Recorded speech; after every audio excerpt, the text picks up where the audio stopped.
You have so many things going on, and Yes. it's absolutely amazing. So Jeff here with the Country Blend. I do a show called Roots and Rhythm every Saturday, and it's a feature where I feature artists of color who do different things, as far as different genres that are country adjacent and country music as well. So it's not black, it's not just black, it's black, Latinx, indigenous, Asian, everybody. So I mean, it's crazy because when you speak to somebody about country music and you ask them to name a black country artist, there's Darius Rucker, and older folks usually say Charlie Pride, right? Once in a while you hear Kane Brown or what have you. But there's so many great artists that are out there.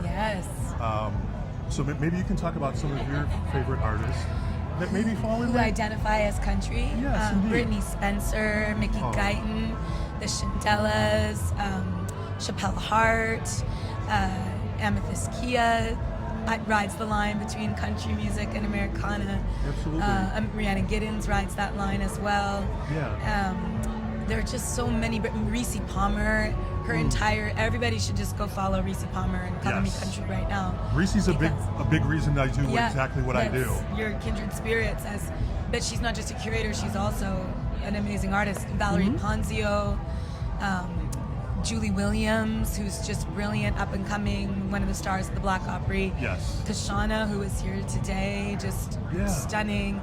And she lives in all roots worlds, I would say, that within country, within folk, within Americana, all of it. So many brilliant artists to check out. So I mean, yourself, you fall into so many different genres as well. I really embrace the Americana label because it feels broad enough. It feels broad enough. I personally don't thirst for acceptance within the mainstream country world because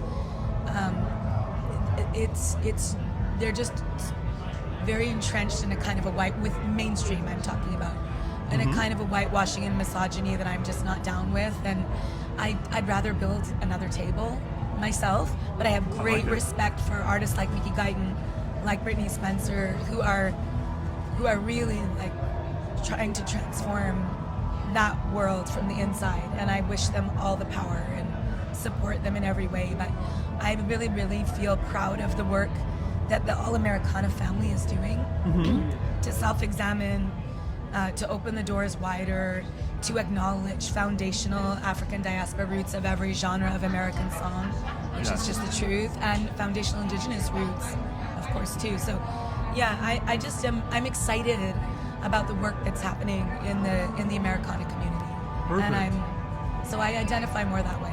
No, I understand, and they gave you a very good award. Your speech was just incredible. It was so nice. It was. I tried to keep it brief. and it's hard to do that because there's so much to talk about. There is. And there's really, having these conversations is something that's very difficult for a lot of people. A lot of people are so uncomfortable they would rather rewrite history books and leave us out. Because how can you possibly talk about American history without talking about Black history, which is American history, which is world history? But yet here we have it, the Orwellian dystopian future that's trying to arrive, but we're not going to let it. We're not going to let it.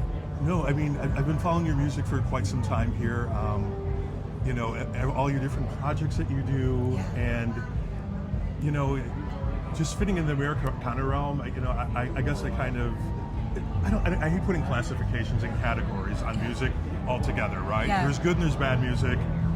You fall into that good music and great music most of the time as well. And it's all subjective, which is a beautiful thing too. Yes, indeed. The new album, The Returner, that title, what does that kind of signify and mean? It signifies the fact that every human on the planet is a joyful survivor. We are all returning from something. We are all recovering from something. None of us is going to get out of it alive, and none of us is going to get out of it without experiencing trauma. Just to be born is traumatic, And so we all go through differing levels of difficult and tribulations and trials and hard times and sorrow, and how we come back from that and the kind of joy that we come out the other side of that with, survivor's joy, is incredibly powerful and transformative, I think. Yeah, one thing I can always say about your music is it's always extremely positive and very optimistic. So thank you for that, to have that place, in music, because it's not always about that. And I definitely feel with Americana, it does have that optimism, and it's realistic, but it's very optimistic as well. And that's good that your music sits in that place. So like I said, thank you for that. I think what's so special about the Americana community is how firmly we're centering community versus competition. Equality versus inequality, freedom versus fascism, belonging versus bigotry. That's the ideal. And of course, people slip up and people mess up, but that is the ideal, and that's what everyone, I think, is working towards. And I think that is just beautiful to bear witness to and to be part of. Now, within that genre too, you've worked with a lot of great artists. Your collaboration with Brandy Carlisle. Today you took the stage with Kishana and Lucas Nelson. I mean, come on, sweet. Is it overwhelming sometimes to kind of work with that type of talent, or? No, because I think we're all people together. I think when we get caught in hierarchical thinking, I think we're very trapped in toxic hierarchical thinking that ultimately devalues humanity, and it undermines the inalienable intrinsic fact that we are equal. Whether that is always recognized and protected under law, that's the work, but the fact of our equality isn't in question. And I think when we celebritize people, it kind of dehumanizes them at the same time, even when it's like, we're putting them on a pedestal, but just as quickly we knock them off a pedestal, or there's a lack of a kind of basic do unto others as I would have done unto me. Like none of us would want to be paparazzi'd. None of us would want to be held to some kind of impossible standard. None of us would want to be treated differently because of our family name, or whatever it is, the color of our skin, whatever it is.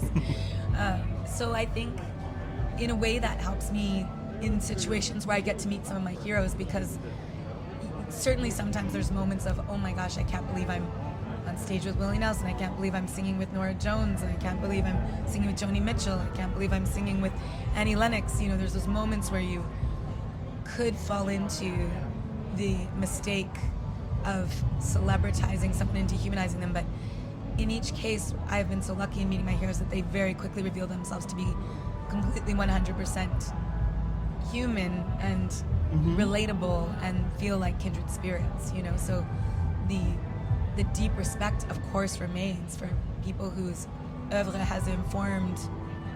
Someone like Joni Mitchell, I've been listening to her since I was in utero. Yeah. She's part of my musical DNA. She's part of my understanding of how music works, how songwriting works, chords of inquiry, the ways that we can push boundaries, and the ways that we can be fearless in peeling back the layers of our own self as well, right? And honest about it, and not polishing it, not making it look pretty all the time, So it was sort of stunning at first to meet her, but then very quickly it became clear she's a kindred spirit, and she values all of us in the Joni Jam being in circle with her too, So that's incredible. That's so good to hear. I'm overwhelmed right now. I'm just saying, because it's just great to meet you. All that you do. So lovely to meet you. Outside of music, everything you do is great. Playing the banjo. It's an incredible instrument. I love it. It is, and it's one of those that you're giving back to us. Yeah. Because I feel that it was.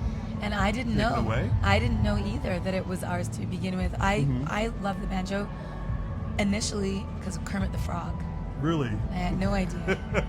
It wasn't until many years later that I started peeling back the layers of the banjo's journey from Africa to Haiti, through the Caribbean. The oldest banjo in America, of course, is in Haiti, the Creole-Bania. It is America's African instrument. Yes. And even, it's such a fact. Rhiannon Giddens, Amethyst Kia, Layla McCall, and I have a group together called Our Native Daughters, and our one rule in the group is that we have to write the songs on a banjo. You can add as many other instruments as you want, But you have to start with the banjo. And that journey together has been so joyful. The time that we spent at the National Museum of African American History and Culture, the time that we spent just in communion together and talking about doing lots of nerdy research and finding the voices hidden in plain sight within the archive of Black women, of our ancestors, and how joyful that's been, but also how much in plain sight it's been. The absurdity of people saying to us that we're culturally appropriating when we're playing a banjo, yet why did white folks don blackface in the first place to play a banjo? Right. Because Black people played it first. Yeah. It's really simple. Like, there was an entire almost 100 years of minstrelsy being the most popular music in America and abroad. Right. And it was performed in blackface by white folks because they were imitating the music of Black people. Yeah. That's why they wore blackface. Wow. You know? Yeah. And it's hidden in plain sight, right? Yeah, yeah. So, yeah. No, it seems like you're very much like I am. When you find things out like this, Yeah. you fall down that rabbit hole. Yes. And it takes you so many different Yeah. places. Layers and layers. Yeah, there's so many different layers to it, and where you end up, you don't know. Yeah. But I always feel that it's going to be all right. Yeah, exactly. It's going to be all right as long as we pursue the truth without fear. Mm-hmm. Or even if we're fearful, pursue it anyway. Oh. That's bravery. It right? speaks volumes. Yeah. It does. Yeah. So you have the big tour. You're going to be in Chicago, I think, in February. Yeah, January. Or January January. 11th, Talia Hall. It's almost sold out. Oh my goodness. Very excited. Okay. Yeah. So it's going to be cold then. Yep. But I'm venturing out. I'm going to come see you. Yeah. It's You'll going to be our incredible. guest, of course. Yeah. So thank you so much for your time. It's such a joy Once again, like talking I to said, apologize for being so overwhelmed, but No, you're lovely. you I do would so not know many if you things. didn't tell me you were overwhelmed. I wouldn't know because you have such lovely, calm bedside manner. Yeah. No, but thank you so much for your time. my The new pleasure. album, The Returner, check it out. You will not be disappointed. It's Jeff here with the Country Blend. Thank you. Thanks, y'all. Thanks, So Jeffrey. thank you, Allison. I appreciate it.